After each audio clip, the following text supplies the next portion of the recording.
Welcome to our channel. నేను రమారావి. విమర్శలను ఎదుర్కోవటం ఎలా?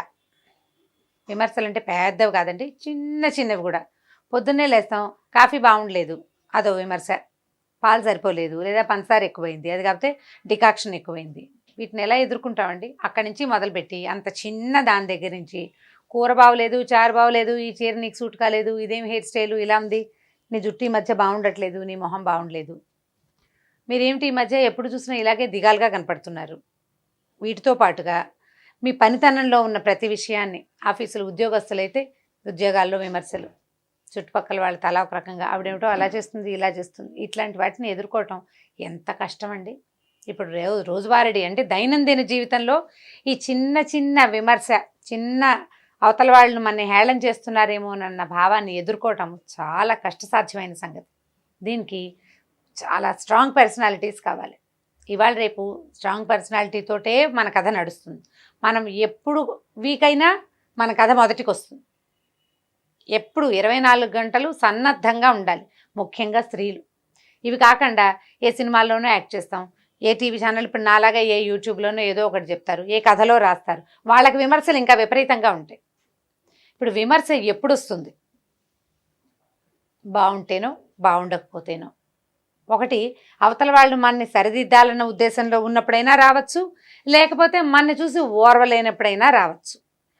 విమర్శ చేసిన వ్యక్తుల్ని బట్టి మనం ఎట్లా రియాక్ట్ అవ్వాలనేది ఆలోచించుకోవాలి. మనం వెంటనే కోపం తెచ్చుకుని ఎఫెండ్ అయ్యి మూడ్ పాడు చేసుకుని మొహం మార్చేసుకుని తర్వాత పని చేసే క్షమతని కోల్పోతాం.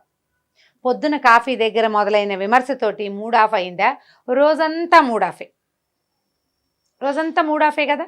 కాబట్టి ఈ పొద్దుటి విమర్శల్ని తర్వాత గంటల పని మీద పడకుండా చూసుకోండి. ఒకటి, ఇప్పుడు మనం ఆఫీస్లో వ్యవహారం అనుకుందాం, ఆఫీస్లోనే ఏదో విమర్శ, అది మన పనితీరు మీద దాని ప్రభావాన్ని చూపించకూడదు. అంటే మనం విమర్శకి లొంగకూడదు. ఒకవేళ లొంగినా పాజిటివ్గా స్పందించడానికి ప్రాక్టీస్ చేయాలి. ఎవరైనా మనని విమర్శించారు అంటే మన పనితనంలో ఖచ్చితంగా ఏదో ఒక మార్పుని తీసుకొచ్చి చూపించాలి. కాఫీ కలపటం దగ్గర నుంచి అండి. అది పొద్దున్న కాఫీ డల్గా ఉంది, 7ంటికి తాగే కాఫీ 8:30 తాగే కాఫీని స్ట్రాంగ్గా కలిపి చూడండి. ఇప్పుడు ఎలా చేయాలి? పొద్దుటి విమర్శని మధ్యాహ్నం 8:30 కాఫీతోటి జస్ట్ లైక్ దట్గా కాఫీ ఇచ్చేయద్దు. పొద్దున బాగులేదన్నావు, ఇప్పుడు ఇలా చేశాను, బాగుందా లేదా అని బాగుంది అని అనిపించేదాకా వదలకూడదు. అక్కడ మొదలు పెడితే మీరు ఆఫీసుల్లో కూడా వదిలిపెట్టకుండా ఉండటం వస్తుంది మనకి. మనం కామ్గా మొహం మార్చుకుని మంచిగా కాఫీ కల్పించేసాం అనుకోండి, నేను కాఫీ ఎందుకు చెప్తానంటే నేను అదే పని చేస్తాను కాబట్టి, కల్పించేసి కామ్గా ఊరుకున్నాం అనుకోండి, అవతల వాళ్ళు తమ పొద్దున విమర్శించిన సంగతి మర్చిపోతారు. నీ విమర్శ నన్ను హర్ట్ చేసింది అని మనం తెలియజేయదలుచుకుంటేనే కుదురుతుంది. హర్ట్ చేసావు, నేను దాన్ని మార్చుకున్నాను అనే దాన్ని కరెక్ట్గా కింద ఆకుపచ్చ ఇంకుతోటి గీత గీసి చూపించాలి. ఒకవేళ మన డ్రెస్సింగ్ బాగుండలేదు, మన డ్రెస్ బాగుండలేదు, అప్పుడు బెటర్ డ్రెస్ చేసుకుని చూపించడం, దీనికి ఎస్ అనిపించాలి. అండ్ ఇంతకుముందు నువ్వు చేసిన విమర్శ నన్ను బాధించింది అనే విషయాన్ని ఖచ్చితంగా అవతల వాళ్ళకి తెలియచేయండి. 2-3 సార్లు చేశాక మీకు ఈగో సాటిస్ఫై అవుతుందండి. ఆలోచించి చూడండి దీని మీద. విమర్శని ఎదుర్కోవటానికి కొంత ధైర్యం కావాలి లోపల.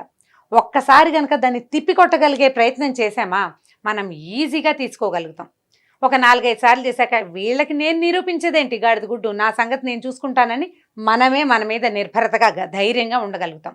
ఒక 4-5 సార్లు చేశాక ప్రతిసారి వీళ్ళు నన్ను అన్నావు నేను ఇలా చేశానని కౌంటర్ ఇవ్వక్కర్లా. 3-4 టైమ్స్ తర్వాత మనని విమర్శించడం అవతల వాళ్ళు మానేస్తారు. ఇది భర్తలు, పిల్లలు, అత్తగారులు, తోడుకోడళ్ళు, ఆడపడుచులతో సహా, అక్కడి నుంచి ఆఫీస్లో కొలీగ్స్, మన పై ఆఫీసర్లు, వీళ్ళందరూనండి.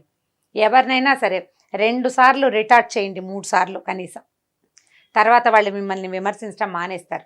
మీకు సూటైన విమర్శ కాకుండా కొంచెం మృదువుగా మీకు చెప్పడానికి ట్రై చేస్తారు. ఎందుకంటే మీరు తిప్పికొట్టగలరు అనే సంగతి అవతల వాళ్ళకి అర్థమైపోతుంది.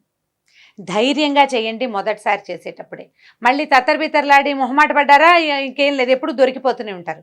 విమర్శలకి దొరక్కండి. అంటే విమర్శింపజేసుకోకుండా పనిచేయటం ఒకటే కాదండి, విమర్శించబడినా కూడా బాధపడకుండా ఉండటం, దానికి సరైన జాగ్రత్తతోటి జీవితాన్ని ముందుకు తీసుకెళ్లే ప్లాన్ చేసుకోండి. సాహసోపేతంగా జీవితం ముందుకెళ్ళిపోతుంది. ఇవాళ రేపు స్త్రీలకి ప్రతి నిమిషం పరీక్షే. ప్రతి చోట పరీక్షే. ఇళ్లల్లోనూ పరీక్షలే, ఇళ్ల నుంచి ఆఫీసులకు వెళ్ళే మధ్యదారిలోనూ పరీక్షే, అక్కడి నుంచి ఆఫీస్కి వెళ్ళాకే పరీక్షే, మళ్ళీ ఆఫీస్ నుంచి ఇంటికి వచ్చాక మళ్ళీ కొత్త పరీక్ష స్టార్ట్. ప్రతిరోజు నిత్య నూతనమైన పరీక్షలతోటే జీవితం నడుస్తుంది. మగవాళ్ళకు ఉందో లేదో నేను చెప్పలేనండి, ఖచ్చితంగా ఆడవాళ్ళకి మాత్రం పరీక్షగానే ఉంటుంది. మనం ఉద్యోగస్తులమైతే మనకి ఉద్యోగం లేని వాళ్ళతో పోలిక, మనం ఇంట్లో కూర్చుంటే మనకి ఉద్యోగస్తులతో పోలిక, ఎప్పుడూ పరీక్షే కదా. ఈ పరీక్షలకి లోనయ్యేటప్పుడు విమర్శలు చాలా న్యాచురల్గా వస్తాయి. వాటిని తిప్పికొట్టండి లేదా సాహసంతో ఎదుర్కోండి. ధైర్యంగా ముందుకెళ్ళటానికి ప్రయత్నం చేయండి. సాధారణంగా గురువింద గింజ తన నలుపెరగదు. మన విమర్శించే ప్రతి వాళ్ళకి విమర్శ వస్తూనే ఉంటుంది. ఇది నీకు కూడా వస్తుంది అనే చురకని అంటించడానికి ప్రయత్నం చేయండి అవతల వాళ్ళకి. ఎవ్వరూ పర్ఫెక్ట్ కాదండి ప్రపంచంలో, ఎవ్వరూ పర్ఫెక్ట్ కాదు. ప్రతి వాళ్ళకి ఎక్కడో ఒక చోట తొట్టుపాటు, తడబాటు, చేయలేకపోవటం, చేతకాకపోవటం న్యాచురల్గా అత్యంత సహజంగా ఉంటూనే ఉంటుంది. ఏవో చిన్నవి పొన్నవి వస్తాయి, అది చిన్నదైతే సర్దుకోండి, పెద్దదైతే తిప్పికొట్టండి. ఖచ్చితంగా సమాధానం చెప్పండి. చెప్తూ ఉంటే ఇది పోట్లాటలకి దారి తీసేలాగా చేయకూడదు, పోట్లాటకి దారి తీయకూడదు. మీరు ఎదుర్కొన్న విమర్శని సరిచేసిన పనిని చూపించడం ప్రయత్నం చేసి చూడండి. సరిగా ఆలోచించండి. ఇప్పుడు నేను తిప్పికొట్టమన్నానని మీరు ప్రతి వాళ్ళతో పోట్లాడి రామారావు గారు చెప్పారని మాత్రం అనకూడదు. జాగ్రత్తగా ఆలోచించి చేయండి. ఈ వీడియో కనుక మీకు నచ్చినట్లయితే లైక్ చేయండి, షేర్ చేయండి. మరిన్ని వీడియోస్ కోసం మా ఛానల్ని సబ్స్క్రైబ్ చేసుకోండి.